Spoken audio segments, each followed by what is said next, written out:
750 square feet ছাদের ভিতরে অসাধারণ মানের 12টা কলম দিয়ে 3 বেডরুমের একতলা বাড়ি নির্মাণ কাজ আপনারা দেখতে পাচ্ছেন। বাড়িটার ফাউন্ডেশন থেকে যতটুকু কাজ আপনারা দেখতে পাচ্ছেন, এতটুকু কাজ করার জন্য খরচ হয়েছে 4,20,000 টাকা। এটি হচ্ছে 2 তলা ফাউন্ডেশন দিয়ে 3 রুম বিশিষ্ট একতলা বাড়ি নির্মাণ কাজ আপনারা দেখতে পাচ্ছেন। বাড়িটা করার জন্য দৈর্ঘ্যের দিকে জায়গা লেগেছে 33 ফিট, প্রস্থের দিকে জায়গা লেগেছে 22 ফিট।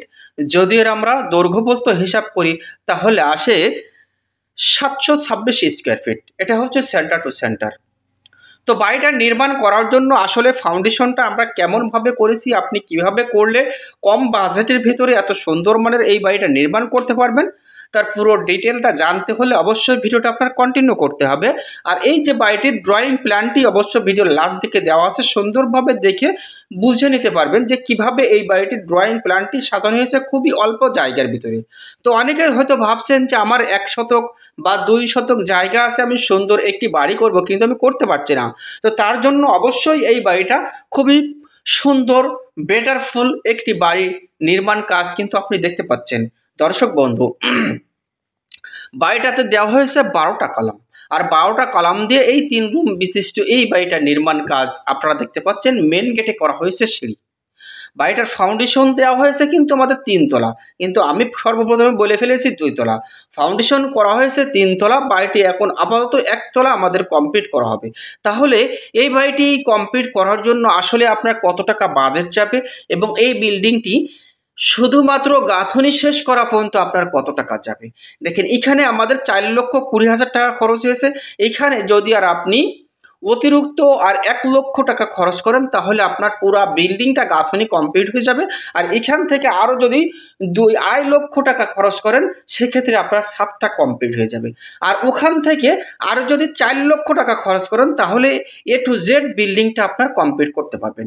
সেই ক্ষেত্রে এই যে বিল্ডিংটার আমরা ফাউন্ডেশন করেছি 3 তলা, তার জন্য আমরা রড ইউজ করেছি সম্পূর্ণ 16 মিলি রড, বেসে রড ইউজ করেছি 16 মিলি রড, কলমে রড ইউজ করেছি 16 মিলি রড। এই কলমটা দেখতে পাচ্ছেন, এটা হচ্ছে আমরা দিয়েছি 12 ইঞ্চি বাই 15 ইঞ্চি।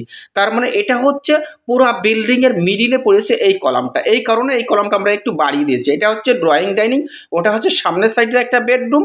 আর বেডরুমের সাইজ আমাদের রাখা হয়েছে 11 ফিট বাই 12 ফিট, 2টা পিছনের 2টা, এবং এটা হচ্ছে সিঁড়ি, এবং সামনেটা রাখা হয়েছে 12 ফিট বাই 14 ফিট। মানে সামনেটা একটু বড় দেওয়া হয়েছে যেহেতু আমাদের সিঁড়ি করা হয়েছে, আর সিঁড়ি করতে গেলে অবশ্যই একটু জায়গার প্রয়োজন। তারপরও এটা হচ্ছে মাস্টার বেড, এই কারণে আমাদের 12 ফিট বাই 14 ফিট রাখা হয়েছে। অবশ্য আমরা যারা বাড়িটা নির্মাণ করব দক্ষ একজন ইঞ্জিনিয়ার দিয়ে ড্রয়িং ডিজাইন করে নেব, নেওয়ার পরে বাড়িটা নির্মাণ করব। সেই ক্ষেত্রে আপনার সুন্দর পাওয়ারফুল একটি বাড়িটা নির্মাণ আপনি কমপ্লিট করতে পারবেন। কোথায় কিভাবে কলম দিলে সুবিধা হবে, কত ইঞ্চি কলম দিতে হবে, সম্পূর্ণ বিষয়। বেডরুমের এই ড্রয়িং প্ল্যানটি দেখতে পাচ্ছেন, এটা হচ্ছে সিঁড়ি, এবং সিঁড়িতে ঢুকে আমরা সর্বপ্রথমে পাবো হচ্ছে ড্রয়িং এবং ডাইনিং। পিছন সাইডে পাবো আমরা 2টা বেডরুমের সাইজ দেওয়া হয়েছে 12 feet by 11 feet, 12 feet by 11 feet.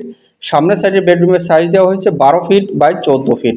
সামনের সাইডের বেডরুমের সাইজটা দেওয়া হয়েছে একটু বড়, এবং এই রুমের সাথে আছে সুন্দর একটি ব্যালকনি। 2 রুমের মাঝে একটি হচ্ছে কিচেন, একটি হচ্ছে বাথরুম। এটি হচ্ছে ড্রয়িং এবং ডাইনিং। বাড়িটা করার জন্য জায়গা লেগেছে 33 ফিট দৈর্ঘ্যের দিকে, প্রস্থের দিকে জায়গা হচ্ছে 22 ফিট।